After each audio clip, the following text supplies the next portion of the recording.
महानगरपालिका निवडणुकीमध्ये प्रचाराच्या वेगवेगळे फंडे जे आहेत ते इच्छुक उमेदवारांकडून राबवले जात आहेत। आपण जर बघितलं, मी सध्या परभणीच्या MIDC मध्ये आहे आणि आपण माझ्या पाठीमागे बघू शकतात की ह्या ज्या ट्रॅव्हल्स आहेत, जवळपास 18 ते 20 ट्रॅव्हल्स आहेत आणि या ट्रॅव्हल्स मध्ये बसून महिला ज्या आहेत त्या देवदर्शनासाठी जाणार आहेत। या ट्रॅव्हल्स राष्ट्रवादीच्या उमेदवाराकडून या ठिकाणी या महिलांसाठी करण्यात आलेले आहेत। मोफत दर्शन आहेत आणि ही ट्रॅव्हल्स जे आहेत त्या सगळ्या सिहोर, उज्जैन आणि ओंकारेश्वर या ठिकाणी दर्शन करण्यासाठी जाणार आहेत। मोठ्या प्रमाणावर महिला ज्या आहेत त्या या ट्रॅव्हल्सच्या माध्यमातून जात आहेत। कुठं चालल्या मावशी तुम्ही? ओंकारेश्वर, उज्जैन, शिहोर बरं, यात्रा। आता याच्यात काय खर्च करून चालले का? नाही, फ्री, सगळं फ्री आहे मला। कोण आहे, कोणाकडून चाललंय? अक्षय भैया देशमुख बरं. त्यांच्यातर्फे। बरं, काय कारण? इलेक्शन म्हणजे असं सामाजिक कार्य वगैरे त्याच्यासाठी। किती आहेत सगळ्या महिला एकूण सगळ्या चाललेल्या? आमच्या कॉलनीतल्या जवळपास 700 महिला चाललेल्या आहेत। प्रभाग क्रमांक 4 मधून 700 महिला निघलेल्या आहेत।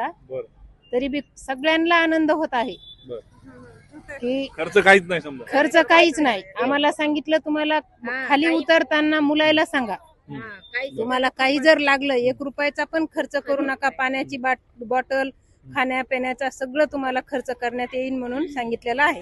म्हणजे काय कारण असेल ना काहीतरी, किंवा कशासाठी एवढा खर्च करायचा? एवढा खर्च इलेक्शनाचा निमित्त करायला ते निवडणुकी बाबतीत, आणि ह्यांनी जे सुविधा आम्हाला दिलेल्या आहेत आणि मेन कारण म्हणजे तर आमच्या घरचे मंडळी सगळ्यांनी आम्हाला हे सगळ्या सुविधा पाहूनच आम्हाला पाठवलेलं आहे आणि इतकी छान सुविधा आहे यांची की सगळ्या गोष्टीत काही अडचण नाही। सुविधा दिली, मग उद्याच्याला मतदान करा म्हणतील ना ते तुम्हाला? हो, वा करणार, कारण वार्ड मेंबर मध्ये आमच्या आधीचे पण वार्ड मेंबर आहेत ते, आणि आता पण त्याच वार्डातून आमच्या उभी राहिलेले आहेत आणि आम्हाला खूप चांगल्या सुविधा दिलेल्या आहेत त्याने वार्ड मेंबर मध्ये, आमच्या वार्डामध्ये, जसं की रोड, नाली, लाईट, मत विकत घेणं असं नाहीये का ह्याच्यातून? नाही, याच्यामध्ये आपले सहकुशीने मत विकत घेणं नाही का? विकत घेणं होऊ शकत नाही। महिलांसाठी देवदर्शन करून आणणं हे विकत घेणं नाही ना, सामाजिक कार्य। उज्जैन, काय म्हणल्या? पैसे महिलांपर्यंत आले असते का वाटलेले, मग दर्शन महिलापर्यंत आले ना। म्हणजे हे मत विकत घेणं नाही।